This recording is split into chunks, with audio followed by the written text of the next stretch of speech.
az-zakah. An Abdullah bin Abbas radhiyallahu anhuma qala Rasulullah sallallahu alaihi wa ala alihi wasallam li Mu'adz bin Jabal hina ba'athahu ila al-Yaman, innaka satati qauman ahlal kitab fa idza jitahum fad'uhum ila an yashhadu an la ilaha illallah wa anna Muhammadan Rasulullah, fa innahum ata'u laka bidzalik fa akhbirhum anna Allah qad farada alaihim salawatin fi kulli yawmin wa lailah, fa innahum ata'u laka lidzalik aw bidzalik fa akhbirhum anna Allah qad farada alaihim sadaqatan tukhadu min agniyaihim faturaddu ala fuqaraihim, fa innahum ata'u laka bidzalik fa iyyaka wa qara'ima amwalihim wattaqi da'watal mazlum fa innahu laysa bainaha wa bainallahi hijabun. Selesai dari hadis yang pertama.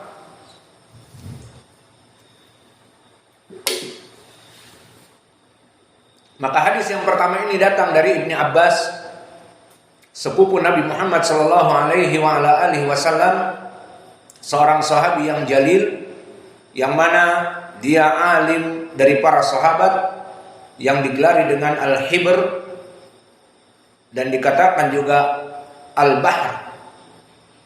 Dan ini semuanya laqab untuk penyandang ilmu. Al-Bahr, sang lautan ilmu yang luas dan dalam. Sang Hibr, sang tinta yang menuliskan tulisan dari ilmu. Dan ini dikarenakan sesuai dari doa Nabi yang muttafaqun alaih dari Ibnu Abbas sendiri, bahwa di saat Nabi masuk ke WC, aku membawakan air untuk Nabi. Di saat selesai beristinja Nabi dari air yang aku bawa, kemudian setelah keluar dia memelukku dan mengatakan dengan doa, Allahumma faqihhu fiddin wa alimhul kitab. Dan di riwayat Al-Hakim di Mustadraknya, wa alimhu ta'wil, yang maknanya, wahai Allah, berikanlah ilmu kepada Ibnu Abbas dan berikanlah ilmu Al-Quran dan ilmu At-Ta'wil, tafsir Al-Quran. Maka jadilah Ibnu Abbas seorang sahabi yang penuh dengan ilmu dari doa Nabi ini. Meriwayatkan dari Nabi bahwa Nabi Muhammad SAW berkata li Mu'adz bin Jabal, berkata kepada sahabi Mu'adz bin Jabal, sahabat yang muda juga, hina ba'athahu ilal Yaman, di saat Nabi mengutus dia untuk menjadi dai ke Yaman.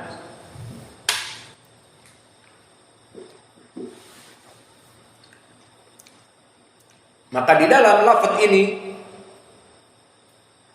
dalilun awalan bi anna Nabi sallallahu alaihi wasallam yursilu katsiran min ashabihi an-nubala li dakwah, bahwa Nabi mengutus dari sahabat-sahabatnya yang mempunyai ilmu seperti Mu'adz dan yang lainnya, di riwayat yang lain dengan Abi Musa, untuk berdakwah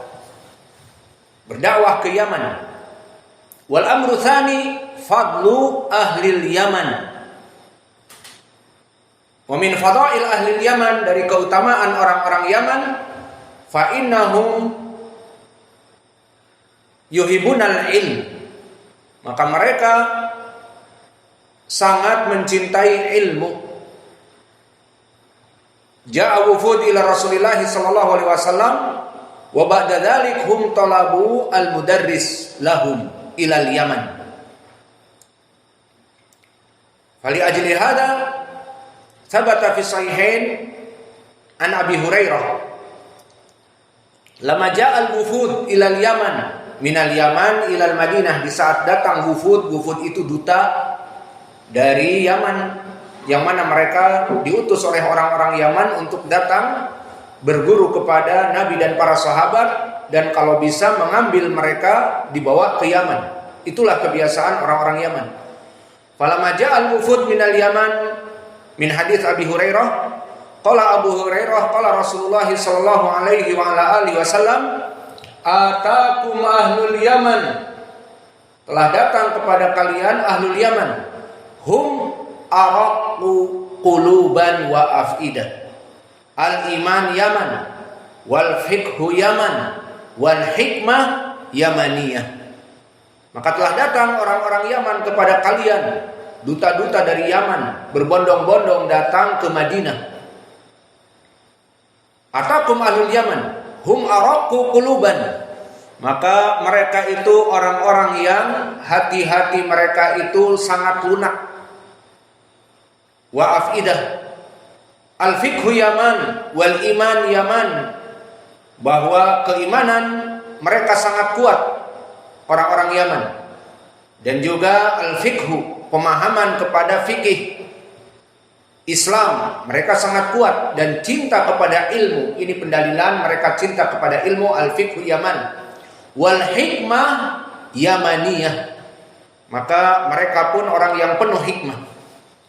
Maka di dalam hadis ini menjadi pendalilan tentang permasalahan dalil bi anna ahlal Yaman hum ahlul ilm wa yuhibbul ilm, al hikmah al yamaniyah, wal fiqhu Yaman, wa ma hasala al fiqh wal hikmah illa bi ta'allum. Fa idan ahlul Yaman fi kulli makan min al Yaman yujad marakis li talabil ilmi. Fa fi hada zaman, di zaman sekarang, qad madha fi ayam Abdur Razzaq Ibnu Hammam As-San'ani wa huwa fi tabaqah at-tasi'ah, fi tabaqah min sagir itba'i tabi'in, faqad rahala ilaihi ulama ad-dunya ila al-Yaman fi ayam Abdur Razzaq As-San'ani. Rahala ilaihi Ali ibn al-Madini Hayatul Wadi, gurunya Imam Al-Bukhari. Warahala ilaihi Ishaq ibn Rahaweh wa Ahmad ibn Hanbal wa Yahya ibn Ma'in. Maka imam-imam dunia rahalu ilal Yaman. Wa kadzalika Abu Hatim wa Abu Zur'ah li ajli madza ya'khuduna al-ilm min Imam Abdur Razzaq As-San'ani. Walhamdulillah fi hada zaman qad rahalu ila al-Yaman inda syekhina Muqbil Al-Wadi'i rahimahullah. Faqad rahalu min bilad Uruba kal Britania, datang dari benua Eropa, dari Britania, Inggris, Prancis, Belanda, Jerman, Belgika, Denmark yang kami kenal dan tahu. Maka mereka datang ke Yaman dari Amerika, dari berbagai wilayah, Pennsylvania, Philadelphia, Chicago datang juga, dan dari Detroit, maka New Jersey juga. Mereka datang ke Yaman untuk menuntut ilmu. Dan begitu pun dari Afrika, datang dari Libya, Mesir, Tunis, dan juga dari Sudan, Ethiopia, dan Somal. Banyak sekali. Dan datang dari negara Arab, datang dari negara Teluk, dari Saudia, dan juga dari Abu Dhabi, namun sedikit sekali. Dan juga datang dari Irak, kami ingat, dan dari Suriah, dan begitu pun dari Asia Timur, datang dari Indonesia sekitar 200-an. Di zaman kami baru 7. Setelah meninggal Syekh Muqbil, datang sekitar 250 di sana. Dan juga dari Malaysia, sedikit dari Malaysia. Alhasil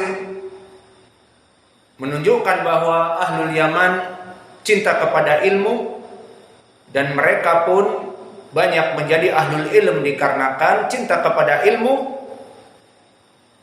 Yata'allam summa yu'allimun nas, belajar dan kemudian mengajari manusia. Fahada dalil, di lafaz ini Nabi mengutus Mu'ad di saat diutus ke negeri Yaman, menunjukkan bahwa negeri Yaman adalah negara yang meminta, ataupun kaum muslimin di sana yang meminta dai-dai kepada Nabi Muhammad. Dan tidak tanggung-tanggung Nabi Muhammad mengutus Mu'ad ibnu Jabal, seorang alim ulama dari sahabat, dan juga dengan Abi Musa al-Ash'ari. Maka di riwayat yang lain muttafaqun alaih, di saat Nabi mengutus mereka berdua ke Yaman, apa yang diperintahkan oleh Nabi? Yassiru wala tu'assiru, wabashiru wala tunaffiru. Permudahkanlah kaum muslimin kepada agamanya, jangan dibuat perkara yang susah. Wabashiru wala tunaffiru, dan jadikanlah mereka cinta kepada agama Islam, bukan mereka dikerasi sehingga mereka jadi benci dari agamanya dan keluar dari agama Islam kepada agama yang lain. Maka ini dakwah yang hak, mengajak manusia cinta kepada Islam, cinta kepada sunnah. Bukan seorang dai yang arogan, kemudian dia berdakwah dengan arogansinya dan mementingkan kebutuhan pribadinya, ribut dengan muridnya, langsung diusir. Dipukuli dulu, baru diusir. Ribut dengan pengurus, maka pengurus tidak boleh sholat di masjid ini, tidak boleh belajar dengan saya. Ya sudah, kalau begitu belajar dengan siapa ya? Dengan roja. Belajar dengan jamaah tabligh kalau ada. Maka yang tadinya salafi bahkan di pondok, akhirnya sholat di tempat awam, dan akhirnya menjadi awam, dan akhirnya tidak boleh belajar, dan dia di pondok akhirnya belajar keluar. Waktu yang panjang dan jauh ditempuh untuk belajar kepada orang-orang roja. Maka berkata Nabi, yassiru wala tu'assiru, wabashiru wala tunaffiru. Jadikan dakwah kalian itu menyebabkan orang cinta kepada sunnah, bukan arogan sehingga banyak menciptakan permusuhan. Dan bahkan kalau dia memasuki suatu perkumpulan di daerah tertentu yang seharusnya dia menjadi penjembatan orang-orang merangkul sunnah, malah dikotomi, sehingga dipikirnya dia sendiri yang sunnah dan daerah-daerah yang sekelilingnya tidak dipedulikan. Bahkan seakan-akan mentanfir, jangan belajar dengan ustadz yang ada pada kalian, belajarlah dengan kami saja, dan sebagainya. Maka ini mengajak kepada tanfir dan tidak mengajak kepada persatuan. Maka dakwah tidak seperti itu. Maka Nabi dulu di saat mengutus Abu Musa al-Ash'ari dan Mu'ad, dikatakan basyiru wala tunaffiru. Jadikanlah orang-orang itu cinta kepada Islam. Yang sudah Islam, cinta kepada sunnah. Tidak dari ma'had ahli sunnah, dilarang belajar, dilarang sholat dengan mereka di masjid dalam kesatuan sunnah. Akhirnya mereka sholat di tempat orang awam, dan akhirnya mereka terjauh dari manhaj, sehingga dikeluarkan secara tidak langsung para salafiyin kepada kelompok-kelompok yang sesat. Dan juga dari tempat yang tadinya biasa-biasa dakwah, alhamdulillah, dia datang ke suatu tempat mengkotomi, membuat gap, membuat pembatasan-pembatasan di dalam dakwah, sehingga dakwah jangan pergi ke sana, jangan pergi ke Ustadz Fulan, padahal sama-sama ahli sunnah. Maka ini bukan dakwah dari penuh hikmah yang dikatakan oleh Allah, ud'u ila sabili rabbika bil hikmah wal mau'idhah al hasanah wajadilhum billati hiya ahsan.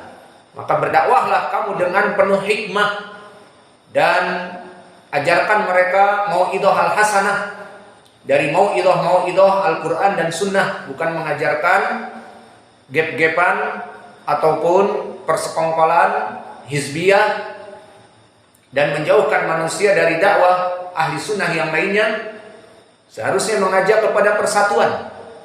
Dan begitupun di sini Nabi Muhammad SAW di dalam hadis ini, di saat mendakwah Mu'adz ke Yaman, dinasihati perkara-perkara yang penting.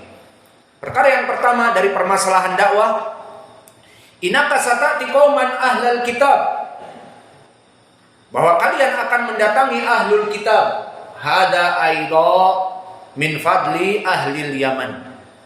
Fa ahlul Yaman aglabuhum laisu bi ahlil authan. Mereka bukan penyembah berhala. Penyembah berhala ya ikhwah, ubadil authan adal min himari ahli, lebih sesat daripada keledai piaraannya.